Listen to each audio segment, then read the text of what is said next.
2 mass casualty events takes place yesterday, and no one wants to blame or talk about actually what happened and the dangers of them both. We'll discuss those. Also, RFK comes out with a monster announcement about what's going right here. And then also pharmaceutical turns around and backs him. It's kind of unbelievable. You know the files that we've been wanting to get from Bondi? Well, one of those victims, remember, she was out front. She was talking about the dangers of what Epstein did and also the prince did. Then she gets hit by a vehicle, somehow recovers, and then all of a sudden takes her own life. A little strange, huh? And then lastly, we'll talk about the church again. Thousands of churches destroyed in certain parts of the world. And sadly, it's in the West. What are we seeing, and why are we seeing so much persecution against our faith? Let's dive into these stories and a few more. This video starts right now. Life is a winding road, no telling where it goes. Hey guys, welcome to the channel. Thank you so very much for being here. Again, we humbly thank you for your comments and words of encouragement yesterday. It means the world to us, and we're going to keep on plugging on. So let's jump into these stories. First, let's talk about the 2 mass casualty events. One happened in Vancouver. It was confirmed that 9 have passed away in a crowded event. Now, this is one thing I always say, and again, I want to make sure we understand this. I've gotten aware, and you could call me crazy, I don't know, or too worrisome. Again, I'm a Christian, so I don't worry about things like as in, if God's going to protect us or not. It's not that. It's the fact that sometimes I just realize that I don't want to be in crowded events, crowded venues. We're very, very cautious on where we put ourselves and place ourselves. So if there's, big parades or big national things going on, or things that I could go to, but I just choose not to. Why? Because of these kind of things. So this story come out, and this was in Canada. It says, Vancouver police have updated the death toll to 9. A black SUV plowed through crowds during a festival. Authorities say multiple others are injured. Not sure on the release details of what happened and the number that is severe. Investigators are still working on piece together what actually happened with this chaotic scene. What happens in these things is, again, for one thing, if I have 6 children and my wife, and we're all at this event and we're wanting to have fun, that means I have a lot of people that I'm really responsible for. So even when we go to like theme parks or when we go to amusement festivals, I'm very cautious and conscientious. I'm always looking around.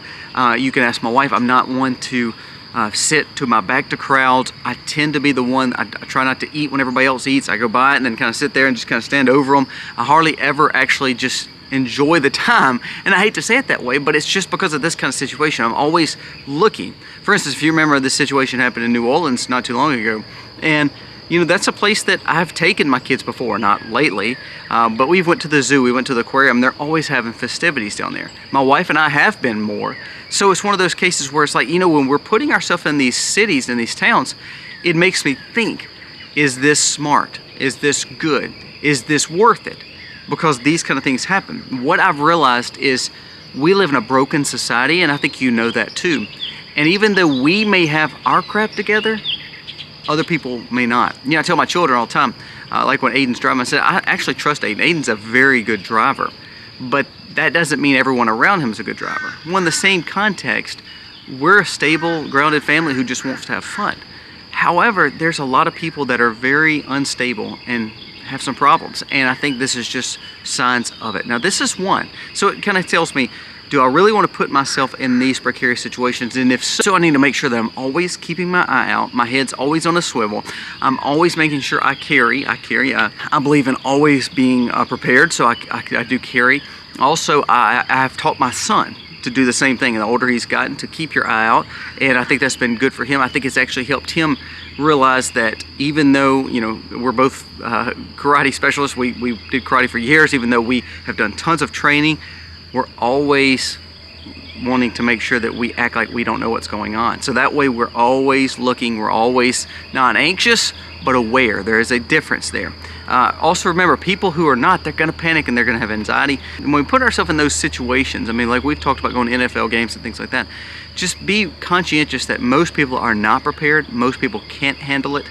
And if you are taking someone there, then you have to make sure that you're the responsible one watching what's going on, because there's a lot that goes on.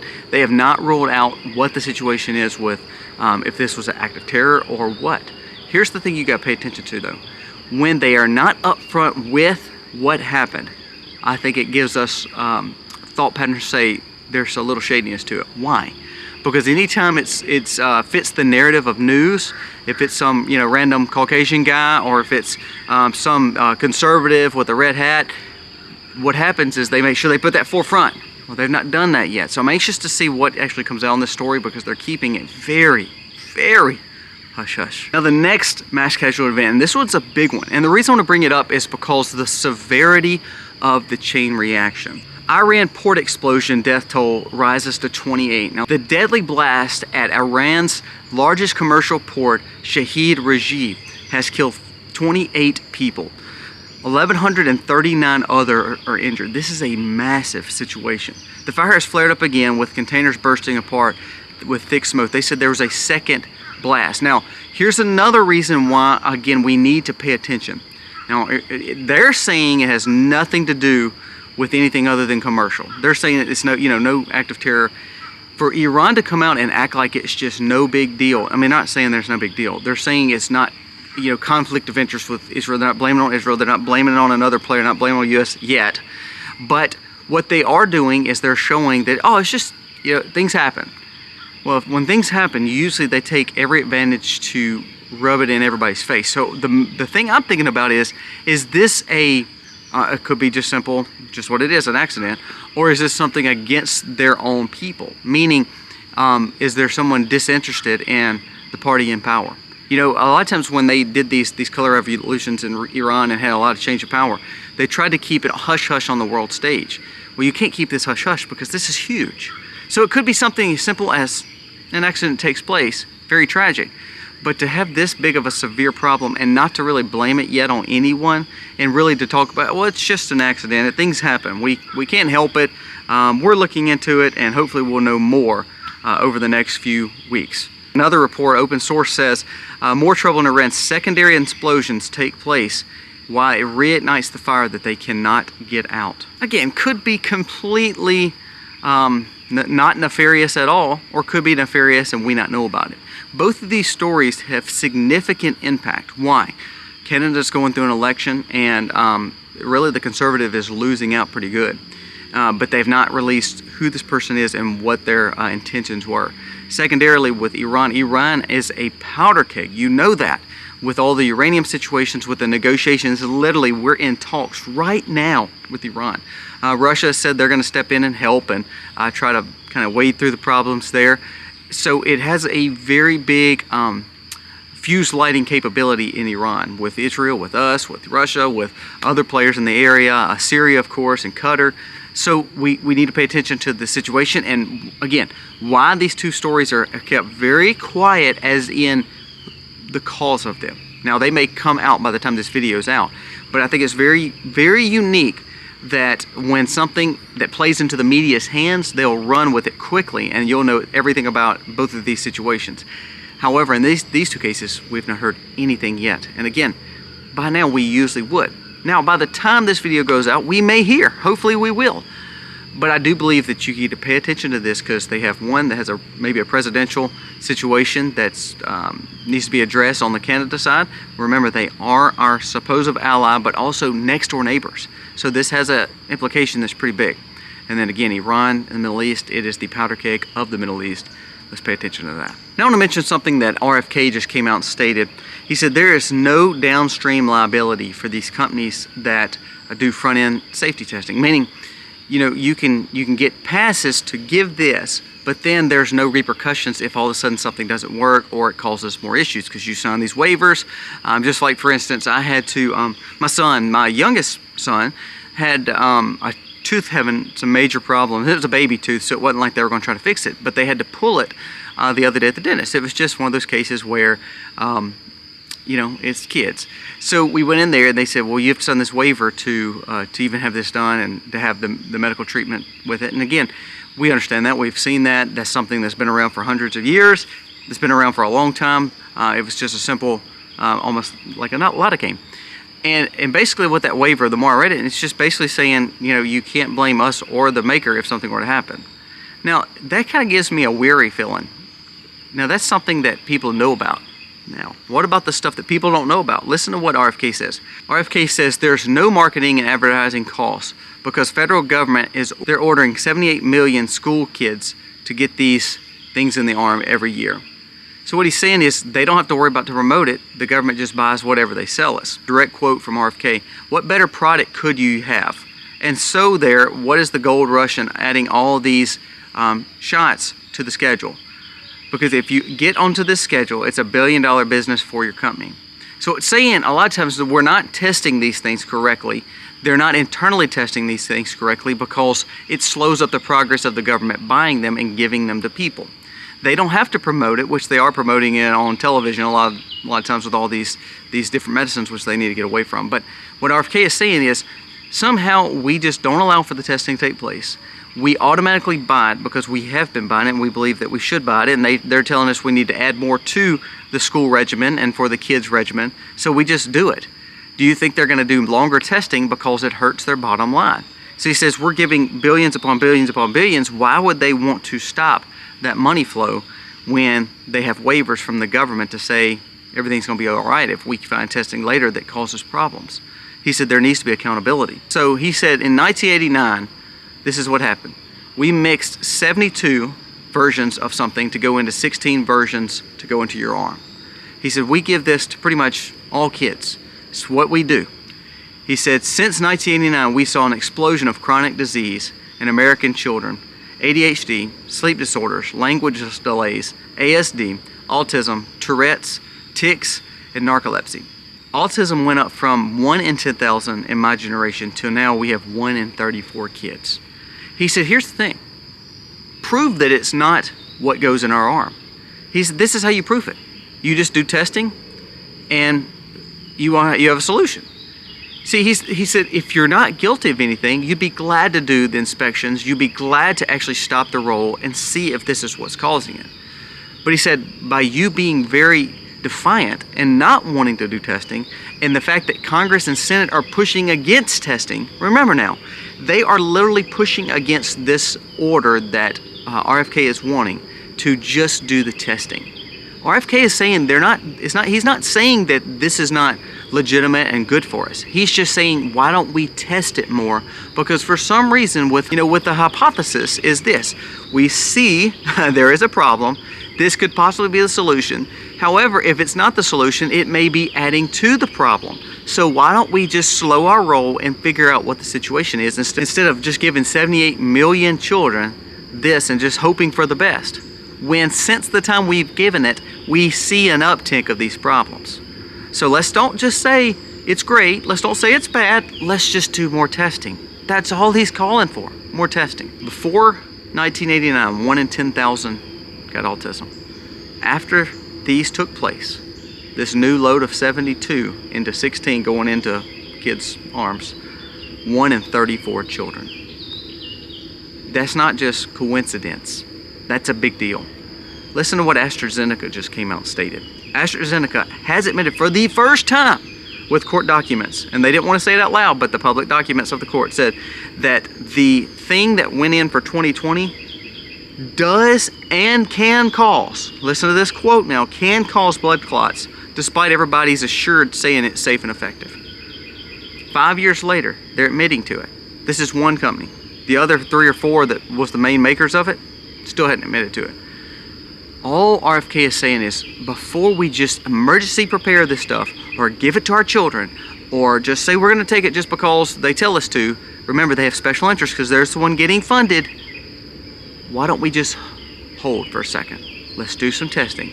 And when we do the testing, like FDA said, let's make sure that the pharma companies and the big players are not sitting on the board that's doing the testing. That's what the FDA has done for so long, is they've allowed these people to sit on their own boards to test their own products. Does that make sense to you? Don't you think there's some biases sitting on that committee? Don't you think we should have people that are a little bit more honest in assessment to say, you know what, it doesn't really matter, but if pharma is paying for the people to sit on the board, don't you think they're going to pass the pharma push? That's biases. So all he's saying is, look, we're not saying they're not safe. We're not saying they are safe. We're just saying let's just test it and let's do an honest assessment, because what we've seen based on the numbers and based on just all these crazy coincidences, it's causing problems for our children. So let's dive a little deeper, because our kids are going to grow up one day and they're going to have problems, or they're going to be able to work, and they're going to have children, and we're going to add more to the 72 to 100, and it keeps on going. It's a slippery slope, so let's make sure, let's test. That's all he's saying.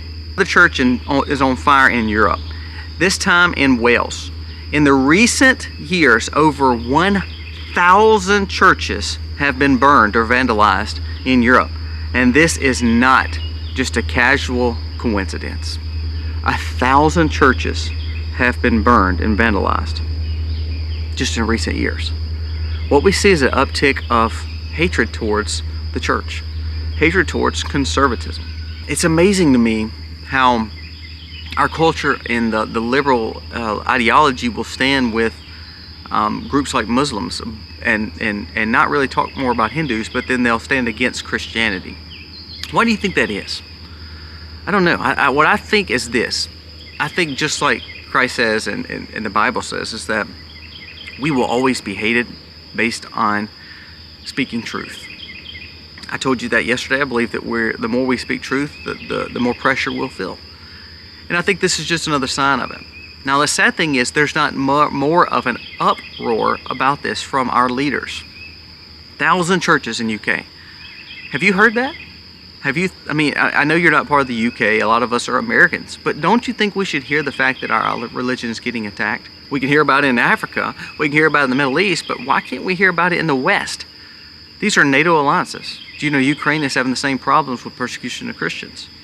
You know, you can't give leaflets out in Europe and in Great Britain right now on Christianity. You can do it on Muslims, but you can't do it on Christianity.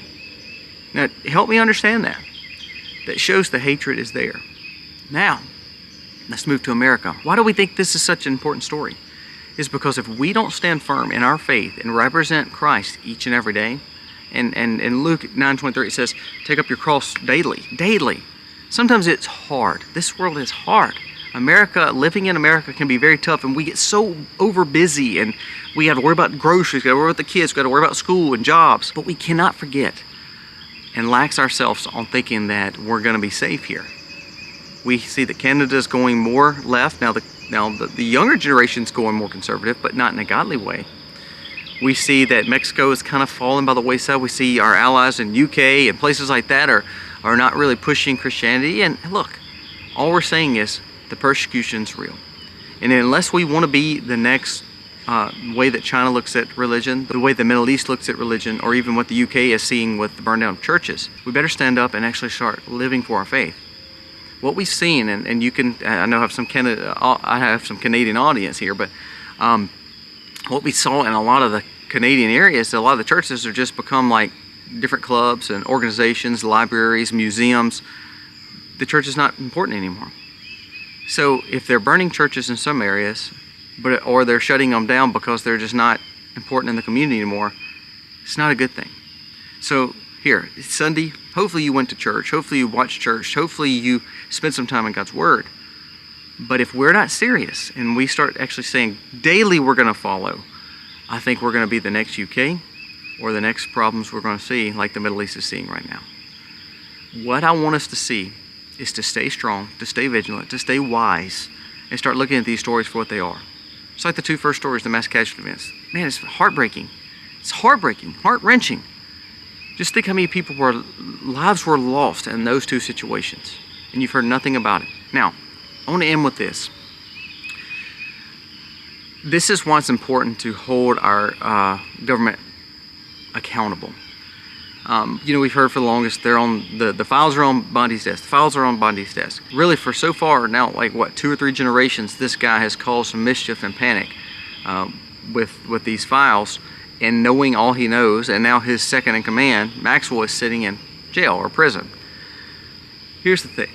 If you remember, one of the biggest spokesmen against him that actually brought the court cases up in the UK was a lady who said that she was underage when he pretty much allowed her to be part of this life that's caused her so much pain.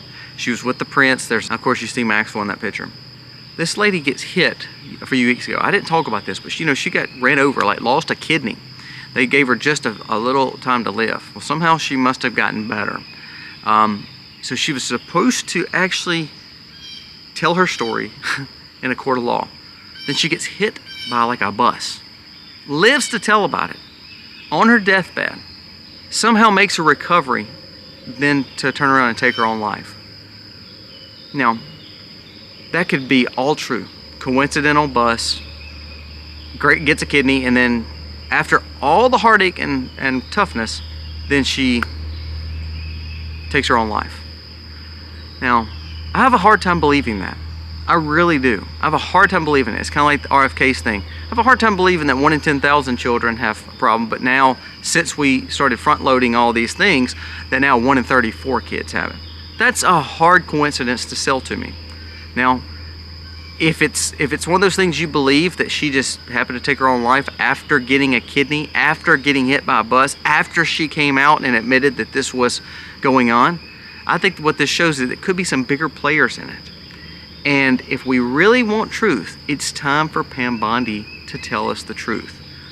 It's time for our president to put pressure on his attorney general to say it's time to tell the truth. It's amazing how before this election, Bondi, Patel, all these people were saying we're going to release these files.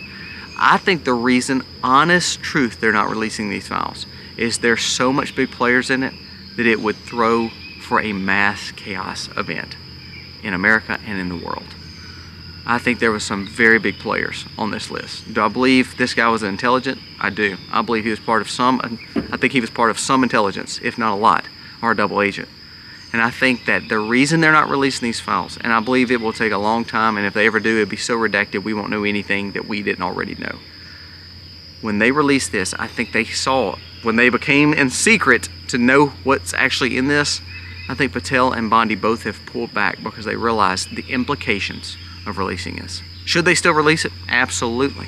Will they release it? I have my doubts. I just think it's weird that this lady had a new, came out to tell her story, gets hit by a bus, somehow lives to tell about it. Doctors told her she was dying. Somehow got a kidney, and now then takes her own life after all that. Little unique. Guys, let me know your thoughts on today's videos. Again, be the church, be the light, and ultimately stay vigilant, stay wise, and seek truth. That's what I tell you to do all the time. Seek truth. And I think once we seek truth, we'll realize how crazy this world is and how we should, as I said in the first story, keep your head on the swivel, make sure you're always taking care of your family, and keep prepping. Guys, thank you for watching. God bless.